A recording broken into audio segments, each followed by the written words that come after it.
Hi, Mark. I'm going to read some news for you.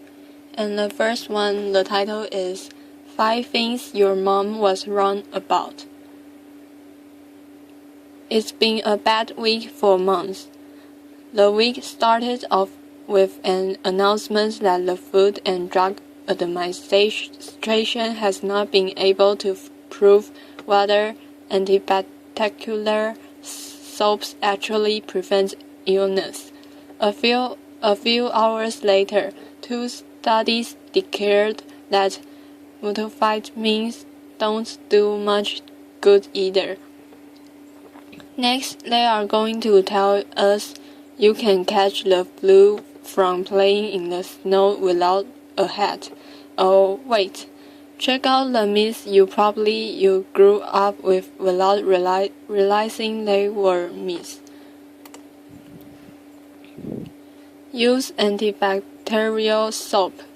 The FDA announced this week that antibacterial soap makers would have to prove their products are actually better than plain soap at stopping the spread of germs. The FDA has not found evidence to suggest the antibacterial ingredients, triclosan and trichlorocarbon, are more effective. In fact, these ingredients may even cause harm in the long term, such as bacterial resistance and hormonal effects.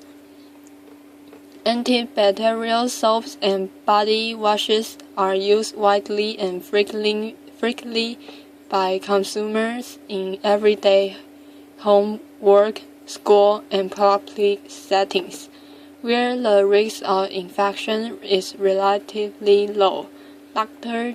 Janet Woodcock, director of the FDA's Centers for Drug Evaluation and Research, said in a statement, due to consumers' extensive exposures to the ingredients in antibacterial soaps, we believe there should be a clearly demonstrated benefit from using antibacterial soap to balance any potential risks. The announcement doesn't affect hand sanitizers or anything used in a medical setting. Take multivitamins. In a medical journal editorial, researchers analyzed 3 studies and conclude that multivitamins had no benefit for people without micronutrient deficiencies. The studies, which involved thousands of people, showed multivitamins didn't slow cognitive decline, doesn't reduce heart problem risks, and offer no benefit regarding mortality, cardiovascular disease, or cancer. Cold weather causes flu. Playing in the snow without a hat won't make you sick. Neither will going to bed with wet hair in the winter. That is because the flu season isn't tied to cold weather. This time last year, Mississippi had the most flu cases in the country, even though the average temperature was 53 degrees Fahrenheit. Instead, the flu season is tied to the school year.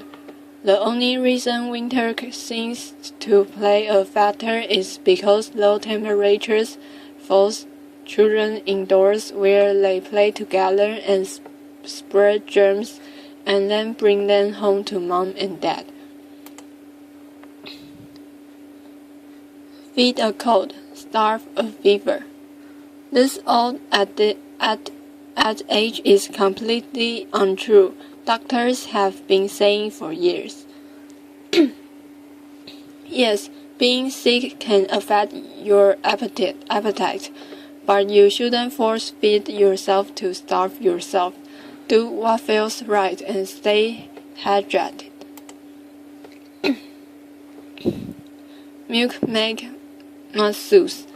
While some people believe it's best to avoid dairy when you have a cold because it generates plaque, it's not necessary. Milk products don't turn you into a snot factory, studies have shown. And this news is over. And the next is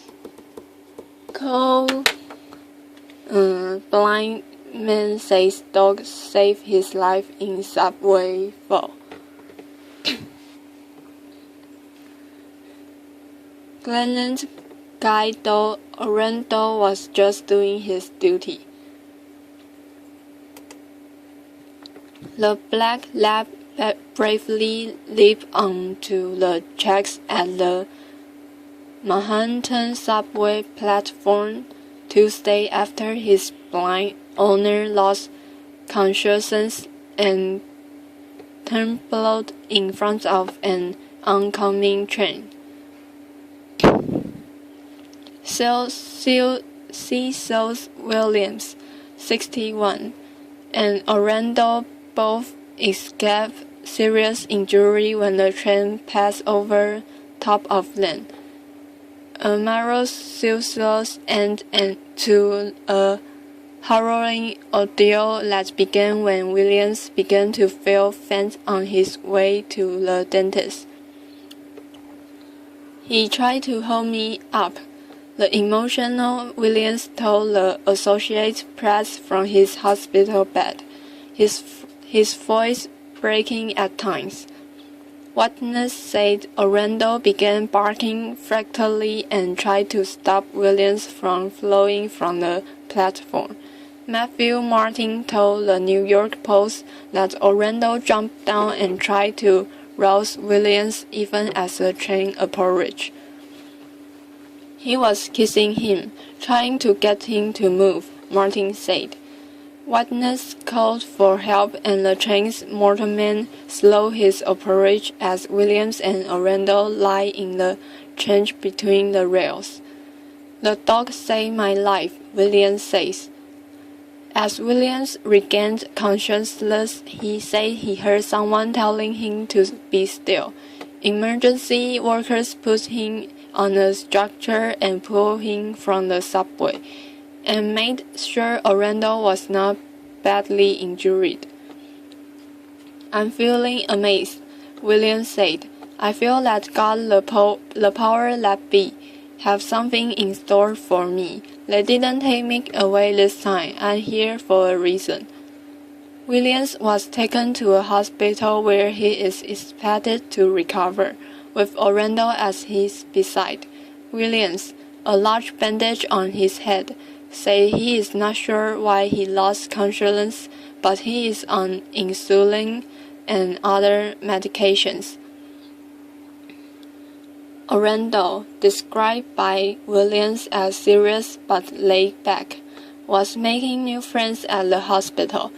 He will be rewarded with some kind of special treat, Williams said, along with plenty of affection and scratches behind the ears. He gets me around and saves my life on a daily basis, Williams said. Williams, of Brooklyn, has been blind since 1995, and Orlando is his second dog. The lab will be 11 on January 5th and will be retiring soon, Williams says. His medical benefits will cover a new guide dog but won't pay for a non-working dog, so he will be looking for a good home for Orlando. If he had the money, Williams says, I would definitely keep him. And this news is over. And the next one, the title is Why You May Want to Think Twice About Using Your Cell Phone on a Plane. While federal regulators debate the use of cellular phones for voice calls aboard commercial aircraft, the exorbitant cost of making those calls could be a shock for consumers. More than 327 million cell phones are registered in the United States, and many Americans consider their smartphones indispensable.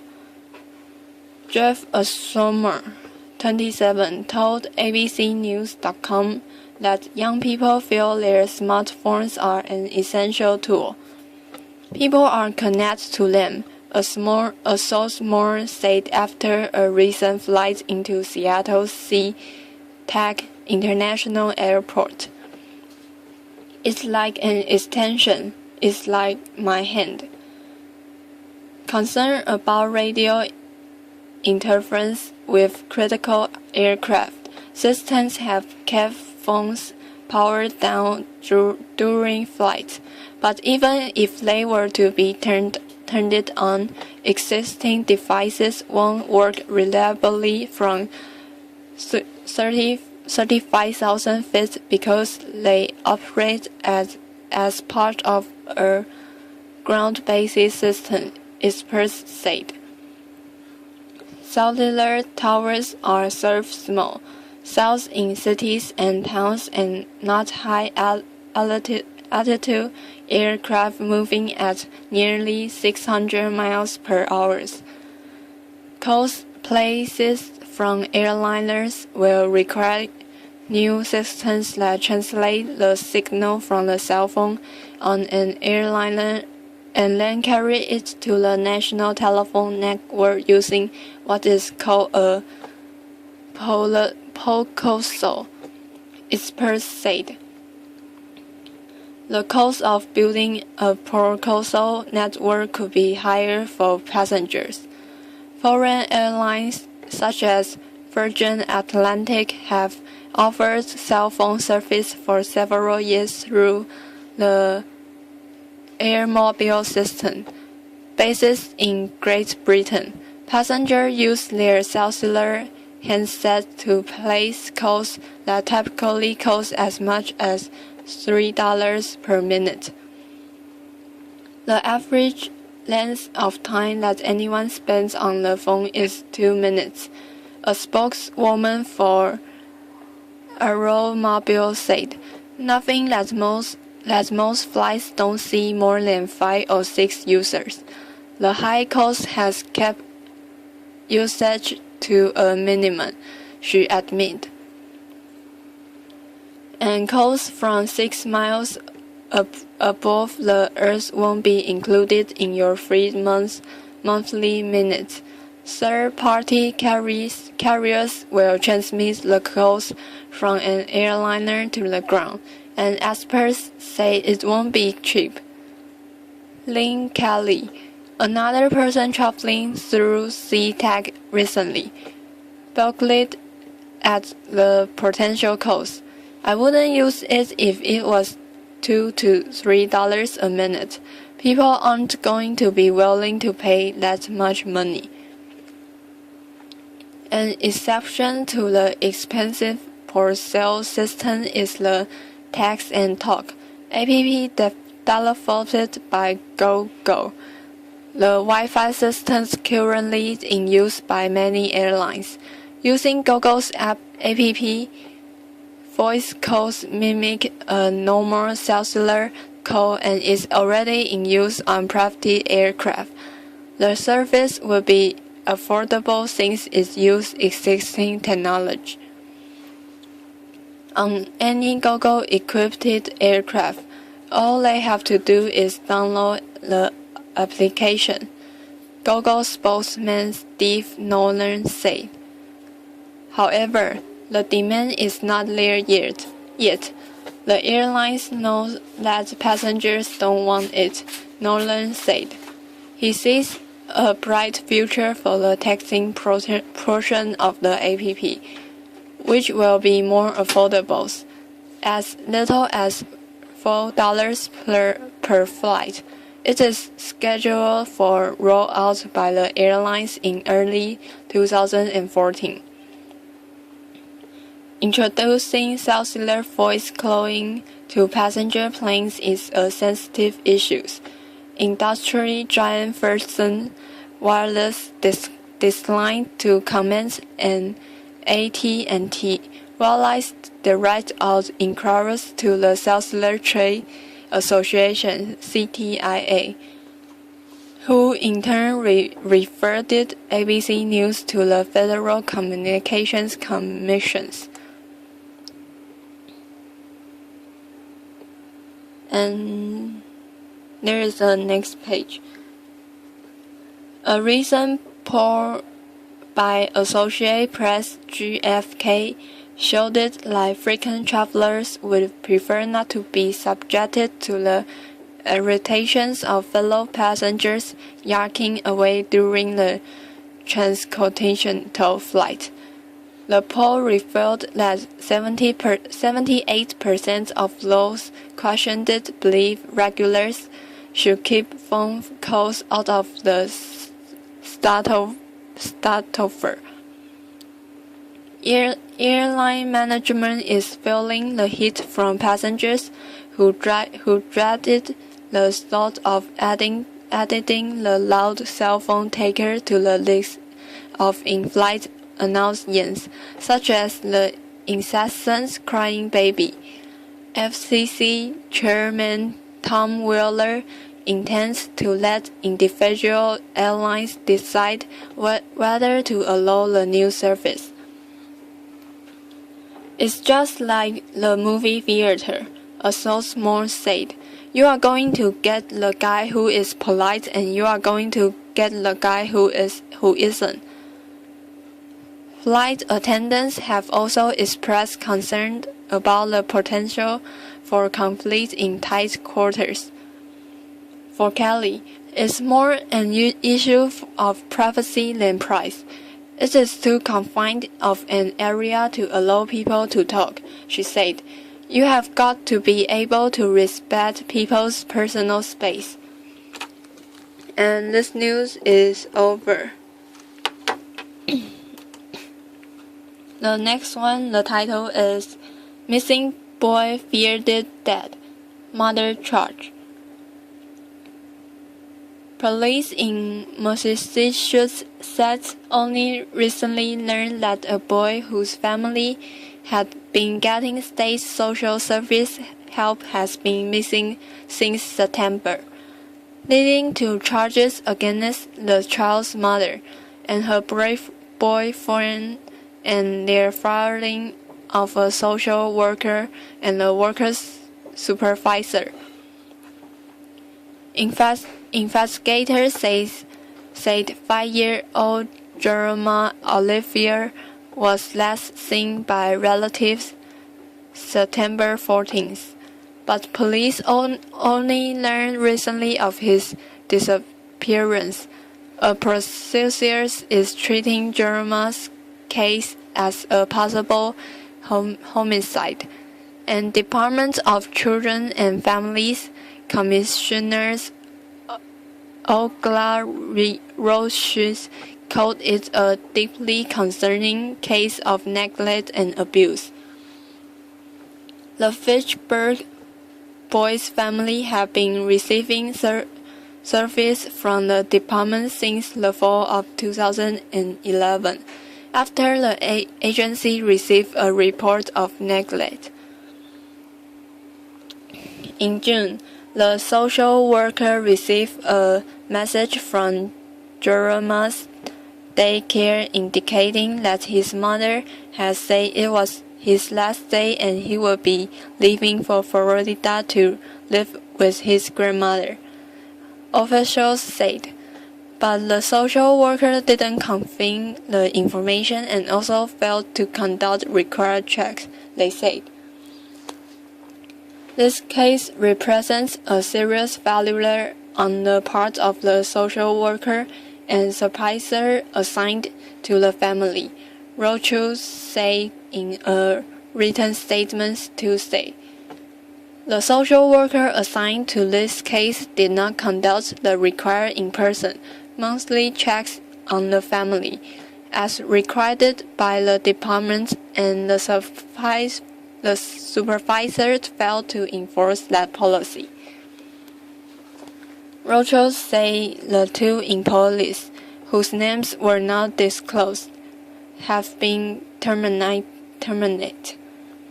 She said to social workers and the supervisors other cases are currently under review and the department is working with state police and prosecutors on the missing boys case. On Monday, Jerma's mother, Elsa Oliver, 28, was charged with 2 counts of reckless endangerment of a child and 2 counts of being an accessory after the fact.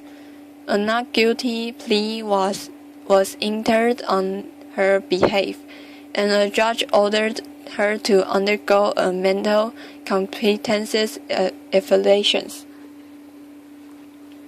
Olivia's boyfriend, Alberto Sarria, 22 years old, pleaded not guilty after being charged with 2 counts of assault and battery with a dangerous weapon and 2 counts of assault and battery on a child. He is being held without bail pending a dangerousness hearing. Olivia's 2 other children have been placed in a custody of Department of Children and Families. And this news is over. The next one,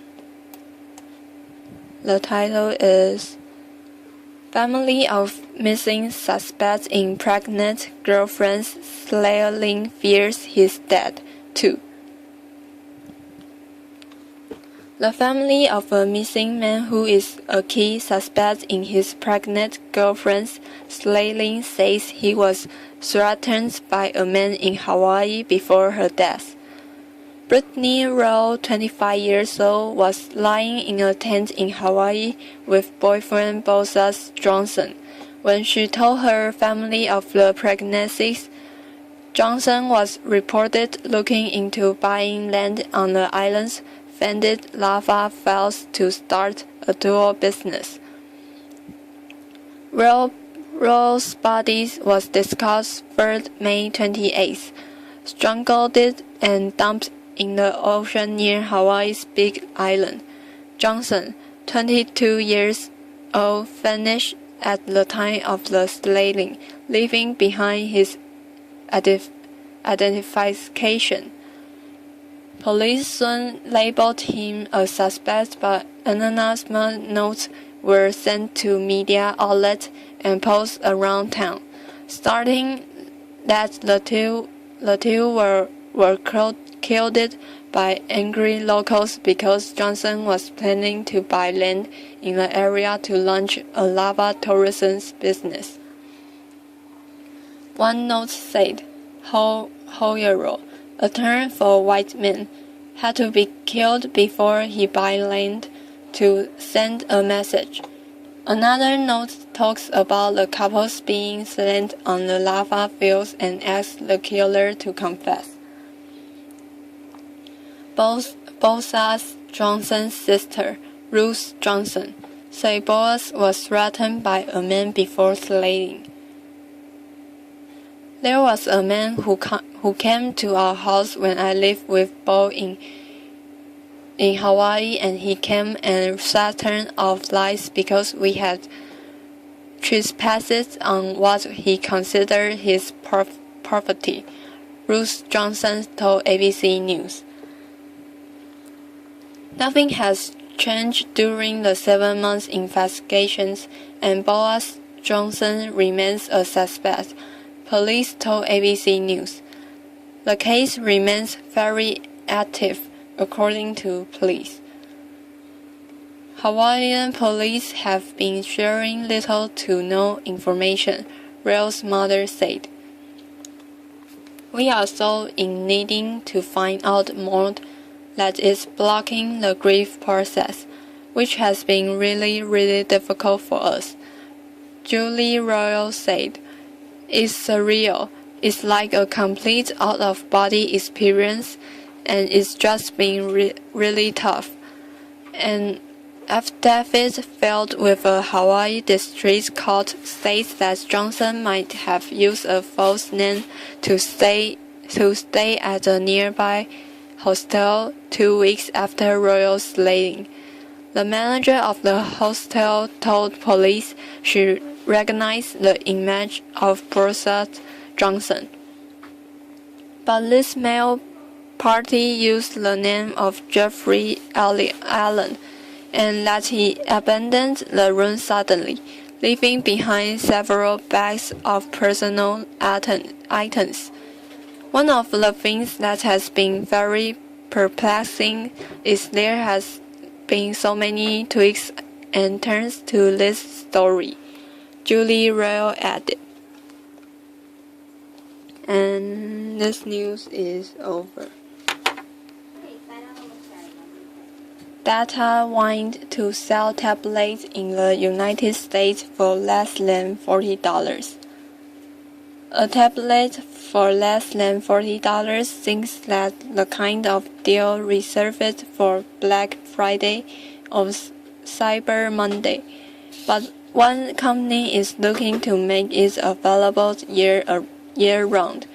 Data whined, a London-based company, is planning to release 3 different models of Slate tablets starting early next year, according to the Wall Street Journal.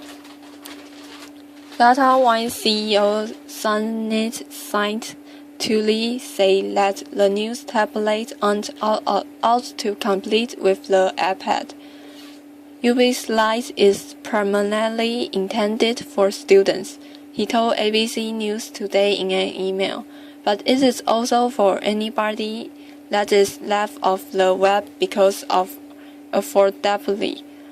A recent study from the Pew Research Center's Internet and American Life project estimates that 15% of American adults don't use the Internet. This isn't the company's first attempt at a tablet. DataWine is best known for supplying India's students with its Akash line of tablets. Tuli added that the company has also expanded outside of India, providing affordable devices to several countries in sub-Saharan Africa. Why you should afford the $50 Black Friday doorbuster Android tablet. The Upside Late 7CI, the cheapest tablet at $37.70.99, uses technology that Apple has since abandoned. The tablet's Cortex A8 processors was last seen in Apple's A4 chip, back with the original iPad and iPhone 4. But anyone who's gotten used to the HD displays may be taken aback by the 7CI's 800 x 440 display. DataWine is also offering a higher-end model with a dual-core processors in the Slate 3G7, available for $129.99. Unlike the 7CI and 7C Plus models, the 3G7 can connect to a 3G network in addition to Wi-Fi. The 3G7 also branches into phablet territory with its ability to make calls, so it has an improved 1024 x 600 display it may still look blurry compared to devices like the iPad mini and Kindle Fire HD X. The added that what's currently available will get some improvements before they start shipping to the United States.